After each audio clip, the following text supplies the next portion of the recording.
Biographies get all the love when it comes to football books. And to be fair, plenty of them are pretty good. Although, we just found out that Bentner bought out one this year. It's an international bestseller, so it's probably half decent, but not for me, Clive. We think the more interesting football books are the ones written by journalists and the like. Some of them are very specific and give you a proper look at the importance of football in a place. Here you go, see what we mean with this lot. The Names Heard Long Ago by Jonathan Wilson. The Hungarians were big news in the 1950s when they were the mighty Magyars. They beat England in 1953 in what was known as the Match of the Century, back when beating England was a thing. They were then the runners-up in the 1954 World Cup. Then a good showing in the next 3 World Cups, followed by nothing. Wilson tells the story of how Hungarians and their ideas spread throughout the world. And considering those Hungarians lived through both the Nazis and the Soviet Union, these stories are a bit different to what you usually hear from footballers. I mean, honestly, what do you know about Eastern European football? It's good stuff. Fear and Loathing in La Liga, Barcelona vs Real Madrid by Sid Lowe. Something we're all a bit more familiar with, the Clásico. This was published in 2014 near the beginning of the 2 Spanish teams winning the Champions League 5 times in a row, from 2013 to 2018. Real have won it 13 times and Barca another 5, so this is no small time rivalry. And, as Sid Lowe shows, it's more than that, with the conflict between the two being rooted in Catalonia versus Castile. It's worth knowing that the Real, in Real Madrid, means royal, as in the royal family of Spain, a Spain which the Catalonians don't even want to be part of.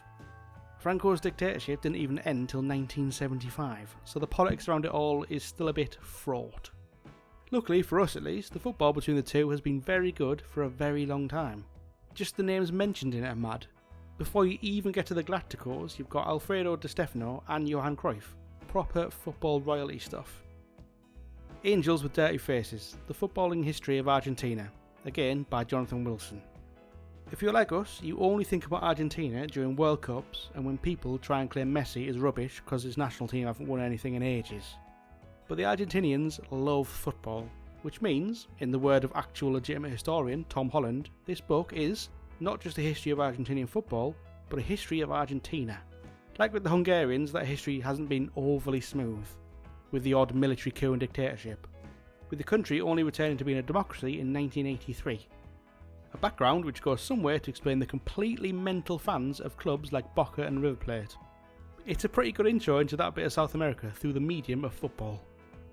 For something a bit less history-based, there is Das Reboot, How German Football Reinvented Itself and Conquered the World, by Raphael Honigstein.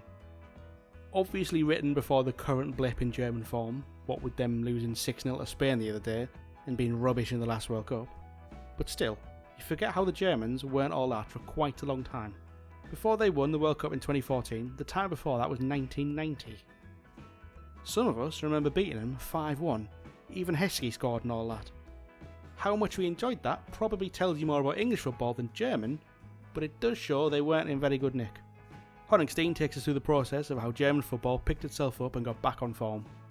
It's simultaneously comforting to know it can be done, and annoying because we know we will never do it. For something a bit more fan-based, you could try Tobias Jones's Ultra, the underworld of Italian football. It is, unsurprisingly, about the Ultras of Italy. They are proper fascinating, and fully mental, being properly organised and definitely violent. They've got themselves into all sorts of dodgy stuff. Jones describes them as being nothing like any other fan group, and you can certainly see why.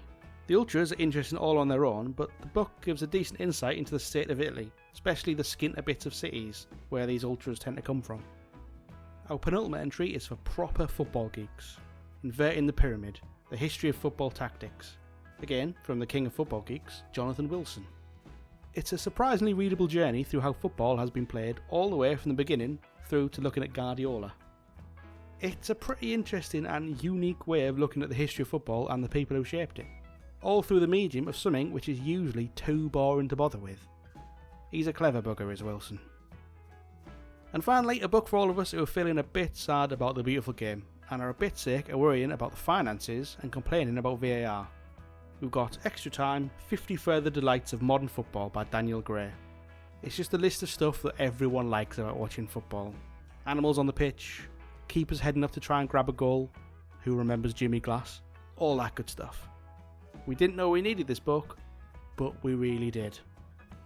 There you go, football books are a bit more interesting than your standard biography fare.